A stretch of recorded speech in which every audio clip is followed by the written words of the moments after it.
علی بھائی اگلا سوال ہے، اگر نماز کے دوران کسی عورت کا بچہ رو پڑے تو وہ فرض نماز کو توڑ کر اپنے بچے کو چپ کروا سکتی ہے؟ اگر تو بہت زیادہ مسئلہ بن گیا، ہو سکتا ہے وہ بچہ اس وجہ سے رویا ہو، اسے کوئی چیز کاٹ گئی ہے، یہ اس کا ہاتھ کسی چیز میں آ گیا ہے، یہ معاملہ اس طرح کا ہو گیا. یہی تو جوائنٹ فیملی سسٹم کی برکات ہیں. جو عورتیں اپنی ساسوں کے ساتھ رہتی ہیں کمبائنڈ فیملی میں، ان کو یہ ایڈوانٹیجز ہوتے ہیں، یا اپنی وہ دیور یا جیٹھ اکٹھی کمبائنڈ فیملی ہے، ایک نماز پڑھنے لگی اپنے بچے کسی کے حوالے کر دیتی ہے. چھوٹے بچے، بہت چھوٹے بچوں کے ساتھ مسئلہ ہوتا ہے. جو بالکل اکیلے رہ رہے ہیں، مجبوراً رہ رہے ہیں، ان کے ساتھ پھر اس طرح کے ایشوز ہو جاتے ہیں. تو اس میں یہ ہے کہ نمازوں کو اس طرح مینیج کیا جائے کہ جس میں بچوں کی کیئر نہ ان کو کرنی پڑے. میں نے تو کئی بار کہا کہ جو بچوں کو دیکھنے والی عورتیں ہیں وہ تو صرف فرض ہی پڑھ لیں کافی ہے. یوٹیوب پہ میرا کلپ بھی ہے، کیا فرض پڑھ لینا کافی ہے. ایون وہ نمازیں جمع بھی کر سکتی ہیں. اگر اس میں ان کو زیادہ وہم آتا ہے تو اپنے وقت میں جمع کر لیں. مثلاً آج کل سپوز 3:40 پہ عصر کا ٹائم شروع ہو رہا ہے، تو 3:30 زور پڑھ لیں، 3:40 پہ عصر پڑھ لیں. زور کے وقت میں ہو رہی ہوگی عصر، جماعت تو ان پہ ویسے ہی کوئی نہیں ہے، تو اس طرح مینیج کر سکتی ہیں. اس کے باوجود کبھی ان کے ساتھ کوئی ایشو ہو جاتا ہے تو صحیح بخاری مسلم میں حدیث ہے، نبی علیہ السلام نے تو اپنی نواسی امامہ کو اٹھا کے بھی نماز پڑھی ہے.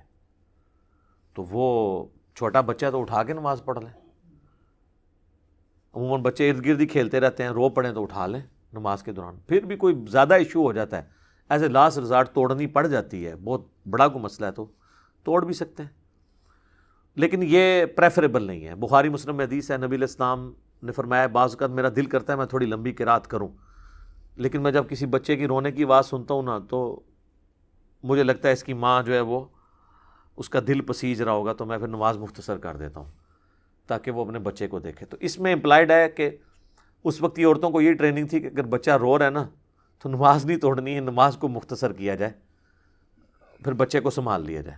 لیکن اگر کوئی بڑا ایشو بن جاتا ہے، بعض اوقات کوئی جینون ایشو بھی ہو سکتا ہے، نماز کے علاوہ بھی تو ہو سکتا ہے، پھر آپ نماز توڑ لیں. باقی یہ جو آپ کو کہانیاں کرائی جاتی ہیں نا کہ ماں باپ آواز دیں نماز توڑ دو اور یہ کرو وہ، بس ماں باپ کی یہی فضیلت سنا رہے ہوتے ہیں. خدمت کرو، جو کام کرنے والا ہے، نماز آواز دے توڑ دو. آواز دیتی توڑ دیتا، آواز دے کے انہوں نے کہا جا کے پائیا چیز لایا جا کے پتر، تو تسی کو ہماری میں جانا نہیں ہے، تو نماز توڑنے کا کیا فائدہ ہویا؟ توڑنے کا تب فائدہ ہے جب وہ جو اسائنمنٹ آپ کے ذمہ کر رہے ہیں وہ پورا کریں آپ، تب کوئی فائدہ ہے نا. جب آپ نے الٹا وہ توڑنے کے بعد جا کے 4 سلواتیں ہی سنائی ہے کہ جی تسی تانوں پہلے نہیں یاد آیا، ہوں میں کو نہیں جانا تھا، نماز توڑنے کا کیا فائدہ ہے؟ الٹا گناہ ہی کاٹ لیا. اس نے تو بہتر سی نماز ہی پڑھتے رہتے، یہی بہتر تھا نا لاجیکلی اسپیکنگ. توڑ کے کام جب نہیں کرنا تو بہتر نماز ہی پڑھتے رہو. البتہ صحیح بخاری میں آتا ہے کہ نبی علیہ السلام نے ایک صحابی کو آواز دی، وہ تھوڑی دیر بعد آئے، تو آپ علیہ السلام نے ان کو کہا کہ میں نے تمہیں آواز دی تھی، تم نے جو ہے وہ، ان کا یا رسول اللہ میں نماز پڑھ رہا تھا. تو آپ علیہ السلام نے فرمایا کیا تم نے قرآن کا یہ حکم نہیں سنا سورہ نور کا کہ جب اللہ اور اس کا رسول پکاریں تو فوراً ان کی آواز پہ لبیک کہو. یعنی صرف ایک شخصیت ہے جس کا پروٹوکول ہے کہ آپ فرض نماز بھی توڑ دیں گے اور آپ آگے وہیں سے دوبارہ نماز شروع کر لیں گے، وہ ٹوٹے گی نہیں نماز. آپ اللہ کے ایک حکم سے دوسرے حکم کی طرف جا رہے ہوں گے. صحیح بخاری مسلم میں آتا ہے جب سوموار کے دن، جس دن حضور کی وفات ہوئی ہے، صحابہ کہتے ہیں کہ نبی علیہ السلام مسجد میں آپ نے صرف وہ پردہ اٹھایا، حضرت ابوبکر صدیق نے مصلی بھی چھوڑ دیا، ہم بھی حضور کی طرف متوجہ ہونے لگے، آپ نے فرمایا نماز پڑھتے رہو. یعنی یہ سب کچھ نماز کے اندر ہو رہا تھا. حضرت ابوبکر صدیق مصلی چھوڑ دیا، پھر واپس آ گئے، نماز نہیں ان کی ٹوٹی. تو یہ نبی علیہ السلام کا پروٹوکول ہے کہ آپ نماز ان کے لیے توڑیں گے. خیر وہ صحابی کو جب حضور علیہ السلام نے تھوڑا سا اس پہ ریئلائز کرایا تو وہ تھوڑے ہوئے نا اس کے اوپر. پھر آپ نے ان کی دلجوئی ہوئے کرتے ہوئے فرمایا کہ میں مسجد سے نکلنے سے پہلے نا تمہیں قرآن کی سب سے عظیم سورت سکھاؤں گا. جب حضور مسجد سے نکلنے کے انہوں نے ہاتھ پکڑ لیا، یا رسول اللہ آپ نے وعدہ کیا تھا، تو آپ فرمایا وہ ہے الحمدللہ رب العالمین، سورہ فاتحہ. یہ قرآن کی سب سے عظیم سورت ہے، یہ پوری حدیث ہے وہ.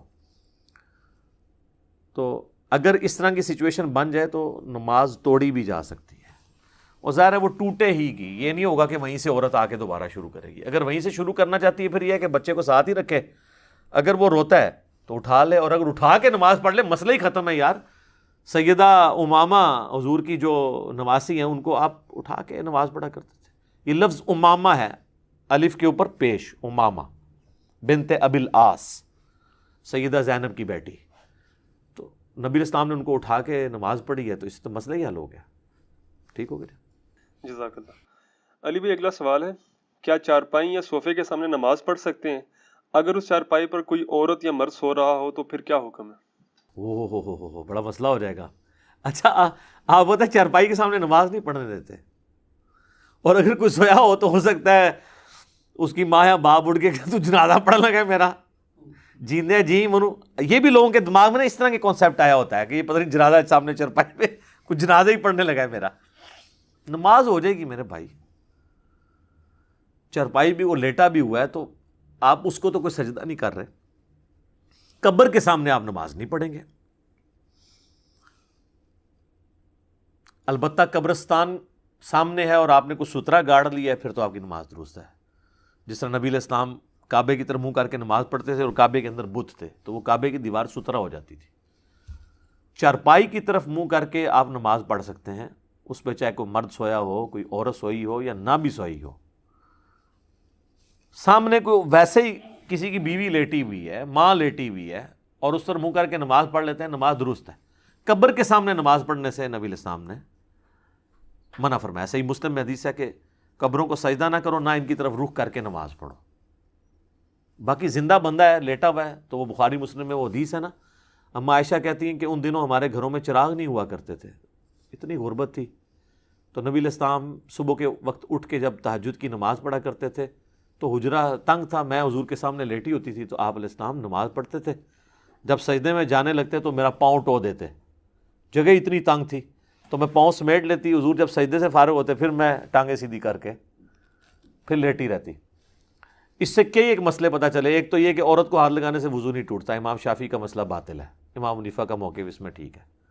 نمبر 2, اگر سامنے بیوی لیٹی ہو نماز ہو جائے گی, عورت بھی ہو تو نماز ہو جائے گی. لہذا وہ جو حدیث ہے نا بخاری مسلم کی کہ عورت یا گدھا جو ہے نماز کو قطع کر دیتے ہیں, اس کو یا آپ منسوخ تصور کریں گے یا اس کا معنی یہ ہے کہ وہ نماز کی کنسنٹریشن کو لوز کر سکتے ہیں. کیونکہ وہ تو صحیح مسلم میں الفاظ ہیں کہ اما عائشہ بڑی ناراض ہوئی اس کے اوپر کہ تم نے ہمیں گدھوں کے برابر کر دیا. تو پھر انہوں نے یہ حدیث سنائی کہ میں حضور کے سامنے لیٹی ہوتی تھی تو حضور کی تو نماز کوئی نہیں ٹوٹی ہے. تو اس طریقے سے یعنی بعض اوقات کچھ چیزیں پھیل جاتی ہیں.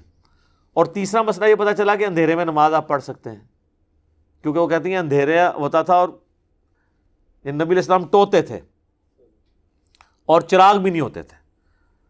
اور چوتھا مسئلہ یہ نکلا کہ آنکھیں بند کر کے بھی نماز ہو سکتی ہے, کیونکہ اینڈ رزلٹ یہ ہے, لک وشکار ہی ہے. چاہے آپ سر کی طرف یعنی اپنا سر رکھیں یا پاؤں کی طرف, کمر تو درمیان میں رہتی ہے. چاہے باہر اندھیرا ہو چاہے باہر روشنی اور آپ نے آنکھیں بند کی ہیں, اینڈ رزلٹ یہ ہے کہ آپ اندھیرے میں نماز پڑھ رہے ہیں. جو لوگ کہتے ہیں نا یعنی آنکھ کھول کے نماز پڑھنا ضروری ہے کہیں کوئی موذی جانور نہ آ جائے, تو وہ تو جہاں پہ اندھیرے میں نماز پڑھ رہے ہیں وہاں تو آپ کی آنکھیں کھلی بھی ہوں تو آپ کچھ نہیں کر سکتے. ٹھیک ہے نا. تو ہمارے تو یہاں پہ ظاہر ہے موذی جانور آنے کا کوئی خدشہ ہی نہیں, صاف ستھری مسجدیں, پھر ایسی جگہ پہ ظاہر ریگستانی علاقوں میں پہاڑی علاقوں میں تو آ جاتی ہیں اس طرح کی چیزیں. وہاں تو واقعی پریفریبل یہی ہے کہ آنکھ کھول کے نماز پڑھیں, لیکن اگر کنسنٹریشن کے لیے بند کرنا چاہتا ہے تو آنکھیں بند کر کے بھی نماز درست ہے. تو اس حدیث کے اندر واضح ہے کہ سیدہ عائشہ سامنے لیٹی ہوتی تھی, نبی علیہ السلام اپنی نماز مکمل کرتے تھے. تو چارپائی ہو یا ویسے کوئی بندہ سامنے بیٹھا ہو تو ہاں, اگر بندہ آپ جاگ رہا ہے اس کا رخ آپ کی طرف ہے تو آپ کی کنسنٹریشن لوز ہوگی, تو بہتر یہ ہے کہ پھر تو نماز نہ پڑھی جائے. اس طریقے سے بعض اوقات امام سلام پھیر کے پبلک کی طرف منہ کرتے ہیں تو وہ اس کے بالکل پیچھے کھڑا ہوا اس کی طرف منہ کر کے نماز شروع کرتا ہے تو اس میں کنسنٹریشن لوز ہوگی, وہ کام نہیں کرنا چاہیے. تو بہتر ہے کہ سائڈ پہ ہو کے نماز پڑھیں, یا وہ جب آپ کی طرف کو منہ کر کے نماز پڑھا تو آپ دوسری طرف منہ کر لیں, وہ سترے کا سترا بھی بنا رہے گا اس کے لیے. کچھ متس چل رہی ہوتی ہیں وہ اب پبلک میں چل رہی ہیں کہ چرپائی اگر سامنے ہے تو نماز نہ پڑھیں آپ, تو یہ بالکل غلط ہے. آپ پڑھ سکتے ہیں. البتہ مسجد بیت کا کنسیپٹ ٹھیک ہے, بخاری مسلم میں حدیث ہے, نبی علیہ السلام صحابہ کو ترغیب دیتے تھے کہ وہ گھر میں ایک حصہ نماز کے لیے مخصوص کریں. بلکہ وہ اتبان بن مالک کی وہ جو حدیث ہے, وہ جو ایک صحابی کہتے ہیں یا رسول اللہ مدینے میں یعنی موذی جانور بھی ہیں, پھر برساتی نالے بھی ہیں, کئی بار میں لیٹ ہو جاتا ہوں تو میں گھر میں ہی نماز پڑھ لیا کروں. تو حضور نے کہا ٹھیک ہے, انہوں نے کہا یا رسول اللہ آپ کبھی میرے گھر تشریف لے آئیں اور کسی ایک جگہ نماز پڑھ دیں، میں اس کو اپنا مصلی بنا لوں گا۔ تو وہ نبی علیہ السلام تشریف لے گئے، پھر پورا محلہ اکٹھا ہو گیا، پھر وہاں پہ حلوہ بنا کے لے آئے، نبی علیہ السلام نے کھایا، اور پھر نبی علیہ السلام نے نماز پڑھی تو پیچھے انہوں نے کھڑے ہو کے نماز پڑھی، ادر دین فرض نماز کے جماعت کا ثبوت بھی اس سے مل گیا۔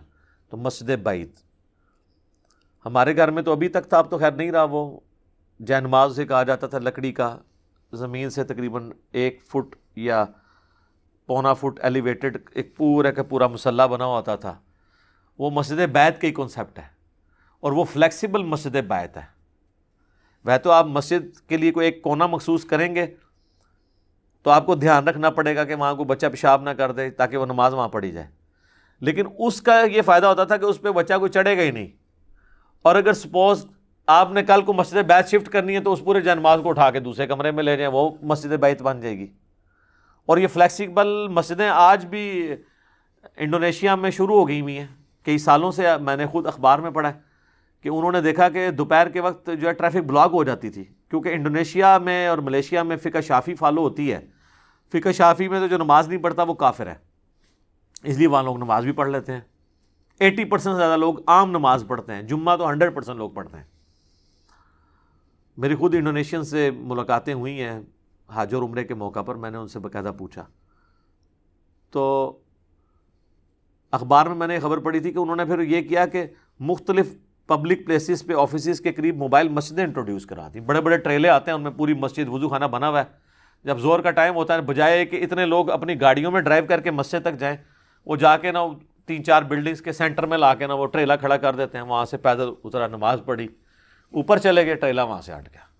موبائل مسجدیں آپ نے اگر کوئی مسئلہ حل کرنا ہے نا تو اس کے سلوشنز موجود ہیں، تو اگر نہیں حل کرنا تو آپ کے کپڑے قیامت تک پلید ہی رہنے ہیں۔ کئی لوگ نماز کرنا تو کہتے کپڑے پاک نہیں، ان سے پوچھا جائے تسی کیا کرتے رہتے ہو اللہ دے بندے، ہمیشہ ہی کپڑے ناپاک ہوتے ہیں۔ تو ایسے لوگوں کا ویسے علاج یہ ہے کہ جو یہ کہتے ہیں کپڑے ناپاک، تو ان کو یار تو پلید رہنا، یار اللہ دے بندے ساڑھے نال پھر نہ بیٹھا کرتے، روٹی شوٹی کھانا ہے تو پلید ہی رہنا ہر ٹائم، کم از کم اس کو یہ پھکی دیا کریں۔ یہ کپڑے تو خام خواہ لوگوں نے پلید بنائے ہوئے ہوتے ہیں نا، ایک جنرل ایک بہانہ ہے۔ تو اگر آپ نے پڑھنا ہے تو موبائل مسجدیں بھی ہیں، مسجد میں نماز پڑھنا یہ ایک مرد کے اوپر اوبلیگیٹری ہے۔ کپڑے ضرور پاک ہونے چاہیے، عام لوگ کپڑوں کے گندا ہونے کو بھی ناپاک سمجھ لیتے ہیں، گندے کپڑے ناپاک نہیں ہوتے جب تک ان کے اوپر پیشاب نہیں لگ جاتا۔ کپڑوں کا میلا ہونا عیب ضرور ہے، لیکن نماز تو ہو جائے گی۔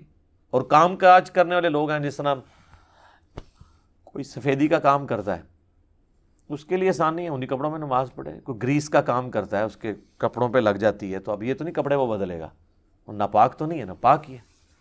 تو لوگ عموماً بعض اوقات گندے کپڑوں کو بھی ناپاک ہی سمجھ رہے ہوتے ہیں، وہ پھر دن آ بیٹھا کے صاف ستھرے ہو کے، وہ عید والے دن ہی تسی صاف ستھرے ہو کے نماز پڑھ سکتے ہو، عام حالت میں تو ظاہر ہے اس طرح درویشی کی طرح نماز آپ کو پڑھنی ہوگی۔